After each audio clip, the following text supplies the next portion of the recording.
আসসালামু আলাইকুম রাহমাতুল্লাহ। একটি উপাদান দিয়ে একটি পানীয়, আমি আবারও বলছি, একটি উপাদান দিয়ে একটি পানীয় তৈরি করা শেখাবো, যেই পানীয়টি আপনারা খাবেন, পাশাপাশি আপনারা মুখে ব্যবহার করবেন, মুখ ধুবেন সেই পানি দিয়ে।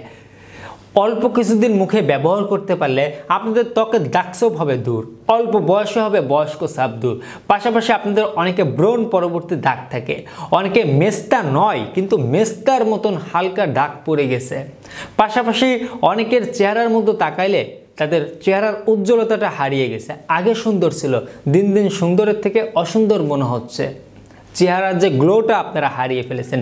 খুবই সংক্ষিপ্তভাবে একটি উপাদান দিয়ে একটি পানীয় আমরা অল্প কিছুদিন ব্যবহার করে এই গুরুত্বপূর্ণ সমাধানটি নিয়ে আসব।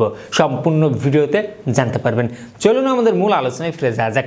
প্রথমেই বলতে চাই, আমার প্রত্যেকটি ভিডিও মেডিকেল থেকে তুলে ধরা হয়, অবশ্যই শিক্ষণীয় হিসেবে দেখবেন। আজকে যে উপাদানটি নিয়ে আমি আলোচনা করব, আয়ুর্বেদীয় সায়েন্সে প্রাচীনকাল থেকে বা দীর্ঘকাল থেকে এই উপাদানের জুড়ি অনেক ভারী, আপনারা কম বেশি জানেন। তার আগে আমাদের ফেসে ব্যবহার করা নিয়ে কিছু কথা না বললে নয়।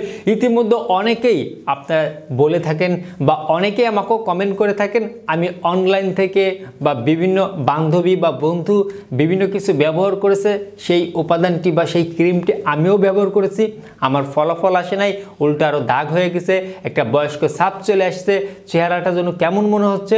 এই বিষয়টা আপনারা অনেকেই কিন্তু অবগত রয়েছে।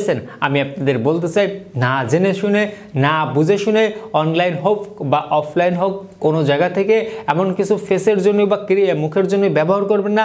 একটা কথা মাথায় রাখতে হবে, আমাদের শরীরের চামড়া বা ত্বক আমাদের মুখের ত্বক এক নয়। আমাদের মুখের ত্বক একটু সেন্সিটিভ হয়ে থাকে, একটু হালকা হয়ে থাকে, যার কারণে আপনার অ্যাডজাস্ট না করলে এমন কোনো ক্রিম আপনি ব্যবহার করলে পরবর্তীতে ক্ষতিতে পড়তে পারে।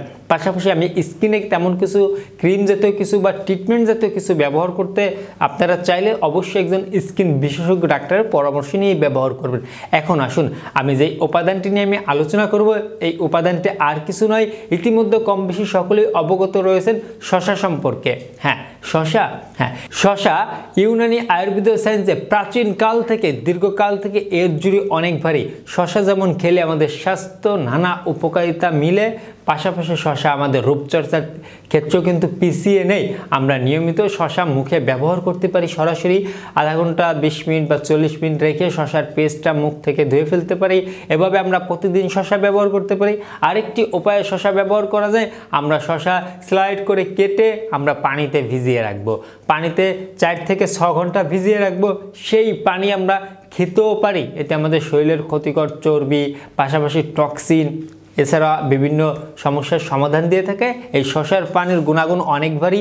নেক্সটে শসার পানি খাওয়া নিয়ে শুধুমাত্র ভিডিও আপলোড দিব। আজকে জেনে রাখুন, এই শসার পানি আপনারা মুখ ধুবেন এই শসার পানি দিয়ে।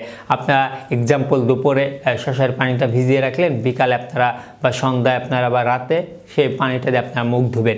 ধোয়ার পরে আপনারা নর্মাল পানি দিয়ে ধুবেন, কিন্তু সেই পানি দিয়ে আপনারা 2-4 মিনিট মুখটা হালকা করে আলতো হাতে আপনারা ঘষবেন, আলতো হাতে আপনারা ঘষিয়ে মুখটা ধুয়ে ফেলবেন। এভাবে আপনারা 1 থেকে 3 মাস শসার পানি দিয়ে মুখ ধুন। আমি আশা করি ইনশাআল্লাহ আপনাদের মুখে অল্প দিনের মধ্যে একটা গ্লেজ চলে আসবে, একটা গ্লো বেড়ে যাবে। যাদের বয়স্ক ছাপ চলে আসছে, যাদের চেহারা লাবণ্যতা উজ্জ্বলতা হারিয়ে গেছে, তাদের জন্য ভালো কাজ করবে। নির্দ্বিধায় কোনো রকমের ক্ষতি বা সাইড এফেক্ট নেই, এই চিন্তায় আপনারা ব্যবহার করতে পারেন। আশা করি বিষয়টা অল্পের মধ্যেই বুঝতে পেরেছেন। সবাই ভালো থাকবেন, সুস্থ থাকবেন, সকলে সুস্বাস্থ্য কামনায় আজকের মধ্যে এখানেই শেষ করছি। ধন্যবাদ সবাইকে।